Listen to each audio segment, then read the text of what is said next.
Philosophy in the box, Neo-Epicureanism, and the dumbing down of the world. Three notions, interrelated. Philosophy in the box.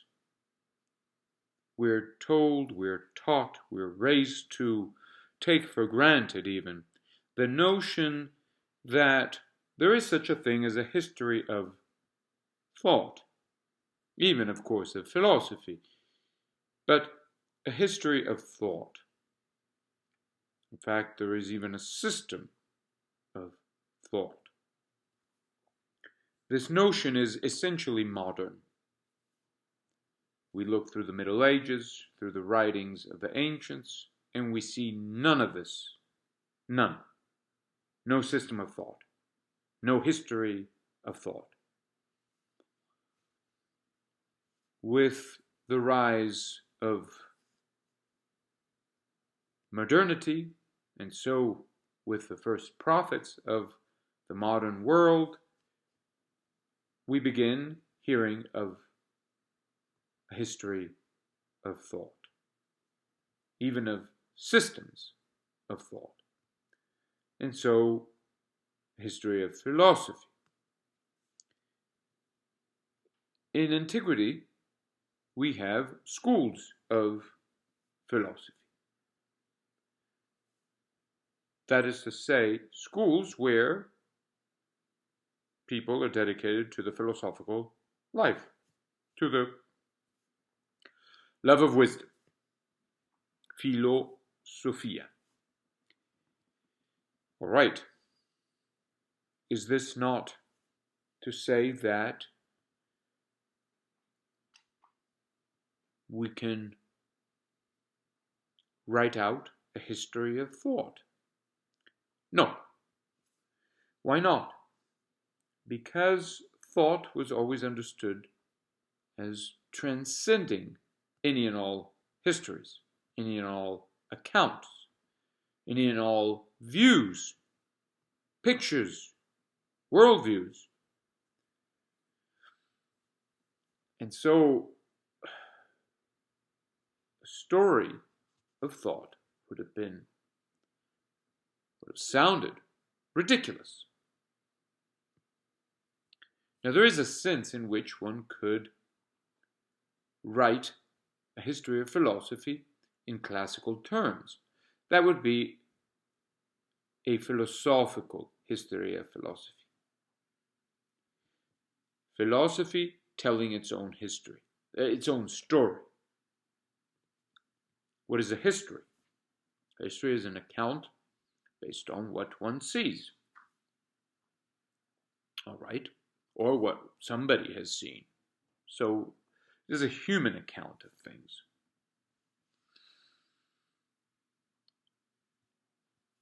But that is not what is meant by history of thought or philosophy. In other words, philosophy telling its own story, which could be one story or another story, giving an account of itself. What we are taught today is that philosophy fits in certain boxes. So we have this type of philosophy, that type of philosophy, and of course the term philosophy itself is diluted and vulgarized in a multiplicity of ways, so that we have the philosophy of the Nazi, we have the philosophy of makeup, we have philosophy of as an ice cream flavor, and so forth. So philosophy, the philosophy of capitalists, the philosophy of this or that politician. We have philosophy means at this point just about anything. But generally speaking, an approach, a point of view. And precisely that is not what philosophy is for the ancients, for the medievals, for anybody who is not modern or affected profoundly by modernity. So, today we are used to looking at philosophy, the very possibility of philosophy, in terms of boxes. Philosophy is in the box. Now that is the first point. The second point, Neo-Epicureanism. When you have philosophy in the box, what happens is, what is also entailed, implied, is that thought is somehow torn between, we could say, man and the world, or the world that transcends the human, so nature. Why is that? Well, if human thought is granted a kind of autonomy, if only symbolic autonomy, from nature, then we could speak of philosophy in the box. We have systems of thought, right? And so points of view that somehow relate to nature. If, on the other hand, we say that there is no separation between the human and nature in the respect that thought is present, inherent in nature itself, then we cannot have a system of thought. It makes no sense to speak of philosophy as a point of view, and philosophy is out of the box. All boxes are opened by philosophy. So there is, in this case, a rootedness of human thought in thought simpliciter, thought in itself. And this, of course, we see in classical writings, most notably perhaps in Aristotle, where the quest for an understanding of human thought is open to the problem of thought in itself. And so even a thought that embraces the whole universe, the whole cosmos, all order, not merely what certain people order, but all order, order as such. All right. So that is what we tend to have today, a separation of the human and of nature. This is something that we're familiar with in modern times. Human thought is alienated from nature. Then at some point throughout modernity, we have the attempt to reconcile the two. And how is that done? Well, by bringing out the character of nature as fuel for thought. Nature prepares, sets the table for, prepares for the advent, the, shall we say, the emerging of human thought.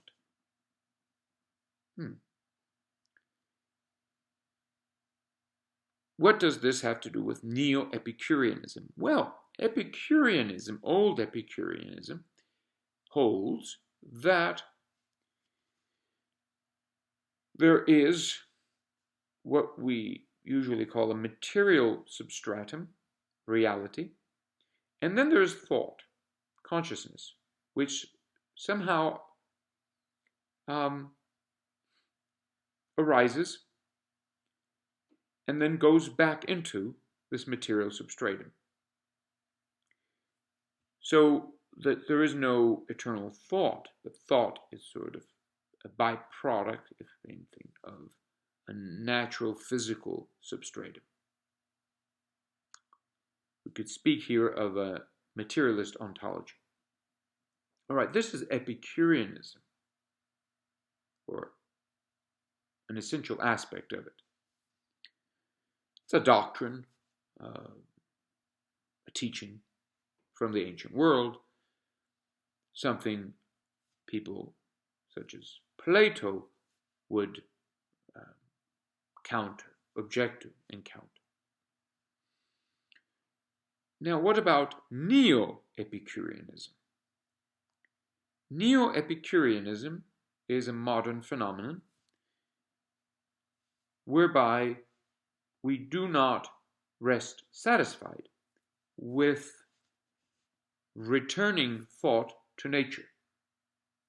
For the Epicureans, thought emerges, we could say, as a byproduct of nature somehow. It just emerges and then goes back into nature. And so the culmination of thought is really a letting go of all of the contents of thought, and ultimately a reconciliation of thought with material necessity. What about modern or Neo-Epicureanism? Neo-Epicureanism sees nature as supporting thought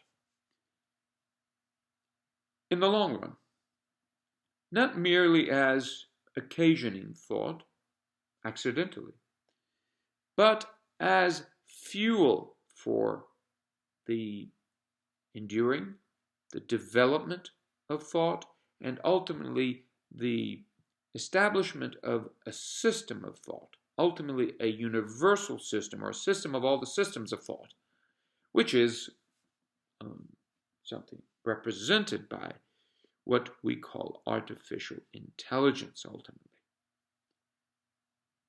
So Neo-Epicureanism is all for technology, is all for the development of the modern sciences, for modern biology. It's all for scientific progress, what we call that. And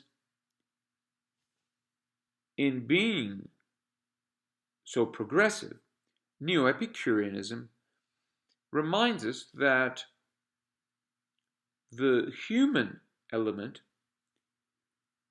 is to be overcome. Now, on account of some readers, Socrates was a man who was profoundly concerned with human affairs, and who set aside metaphysical questions of the nature concerning the nature of ultimate reality, and focused rather on what was pertinent, practically pertinent to human life. This is a peculiar view of Socrates, but the alternative to this, the formal alternative, would be incarnated by those who say, well, Socrates, and this is the Neo-Epicurean view, Socrates was merely feigning strict concern with human affairs. He was concerned with human affairs, but only by way of transcending them, only by way of stepping beyond them. So he cared about what people thought, lest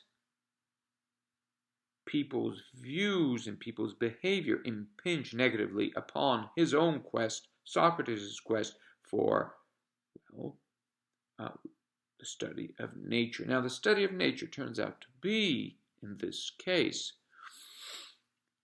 not a mere Epicurean return to nature, so contemplatively or self-abandoning return, but rather a concern with nature as fuel, modern Epicureanism has this insight. It says, well, we admit that thought is derived by non-thought, so thought has evolved out of material necessity.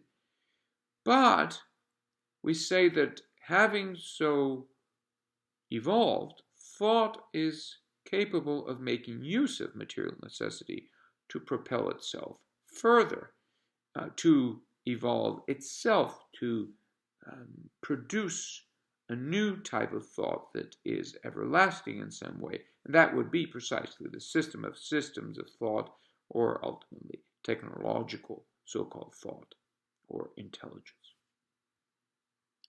So that is what is at stake with Neo-Epicureanism. And Neo-Epicureanism is very much tied to this notion that philosophy is in a box.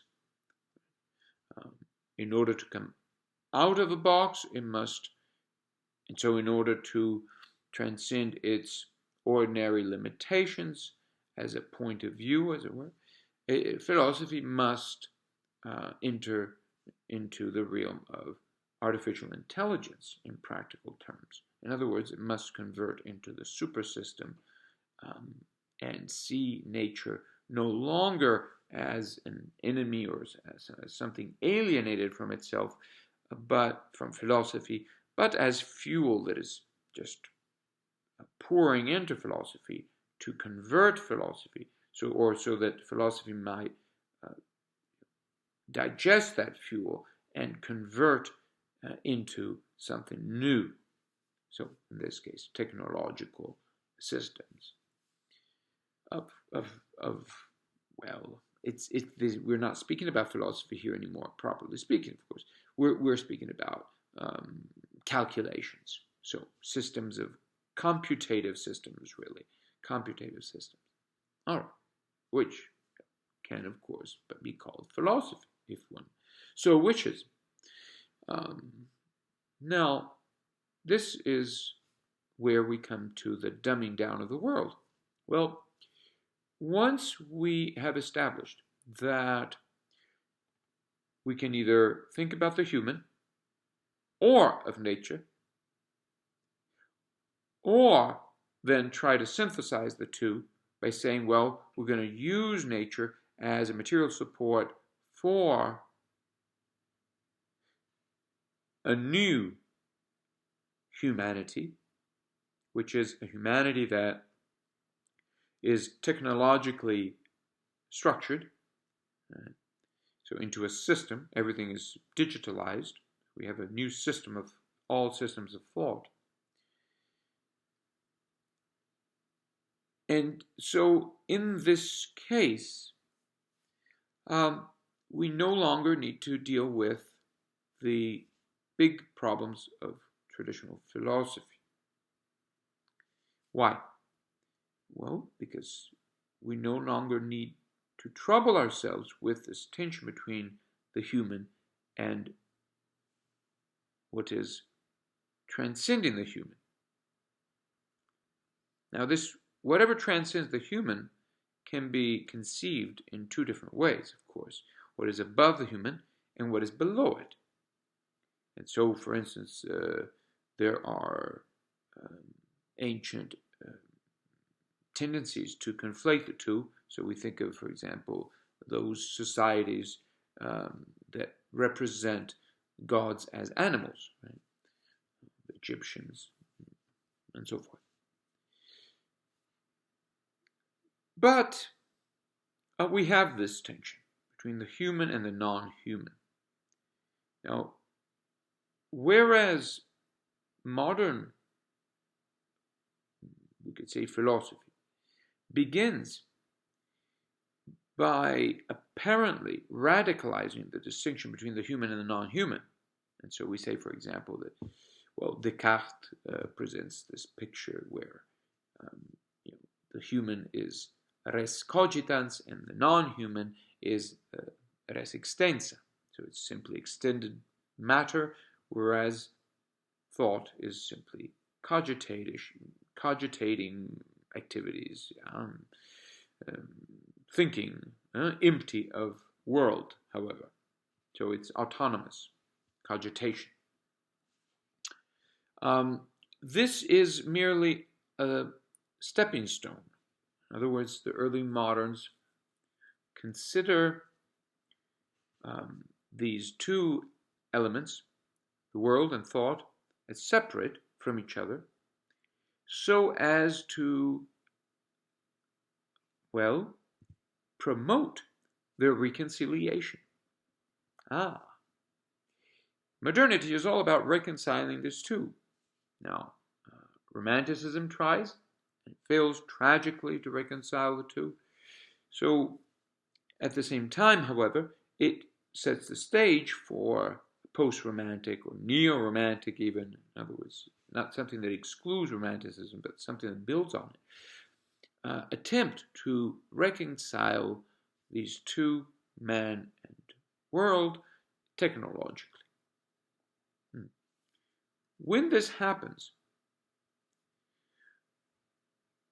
we no longer have a classical ascent from thought that is limited to unbound thought, from the human to the divine. An ascent that unfolds in terms of the recognition that the ascent is ultimately rooted in a descent of the divine in the human. What we have in the stead of all of this is the acceptance that thought is in a box. It is not merely in a rudimentary box as it was in early modernity. It is in a universal box, and that box is precisely this forma mentis, which is technology. And so, human thought is no longer seeking transcendence. When it no longer seeks transcendence, we cannot any longer have an opening, an openness to the perfection of our own imperfection.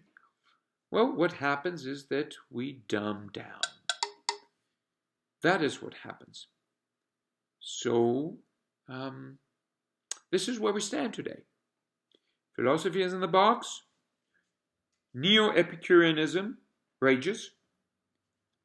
This is the standard ideology of our times. You attend to human things, perhaps, and then you move on to the study of nature, of the material ontology of the human. But what do you do with that? Well, that brings you back to the human in the respect that you begin studying the material ontology of the human, of human thought, of human consciousness, as informing and ultimately propelling human thought and human reality further into the machine. Now, you might not like that as you think about it, but then as you continue supporting modern biology, modern physics, and all these other modern disciplines related to the study of so-called nature, you see that it becomes a necessity to embrace this movement whereby nature is conceived as fuel for the transformation of thought into a universal system, which ultimately turns out to be technological. So artificial intelligence. You might shy away from the ideas, might find it even gruesome at some point, dangerous, but ultimately inevitable, and you bow to its development. That is what we have today. Again, and to wrap things up here, what we have is philosophy in a box. We've had that for a long time, but ever more so today. This is tied to the phenomenon of Neo-Epicureanism. The human and the world, what is non-human, are split so that they can then be reconciled in the constitution of a new technological world. And of course, this involves the dumbing down of the world, of people. People are dumbed down because they no longer remain open or tend toward, right, this perfection of understanding. They're no longer open to the divine. They accept the divine as if it can work into our system. It can support our system just as any kind of fuel does. Gasoline for my car, God for my society. That's what it all boils down to. How can I make good, practical, successful, useful, ultimately, right? Use of God, of anything, in fact, to promote the new system of thought, which is a universal system of thought, which involves, of course, this notion of, it carries on the notion, the historicist notion of a history of all thought, an account, a digitalizing of all thought, so that we no longer need, in fact, to think.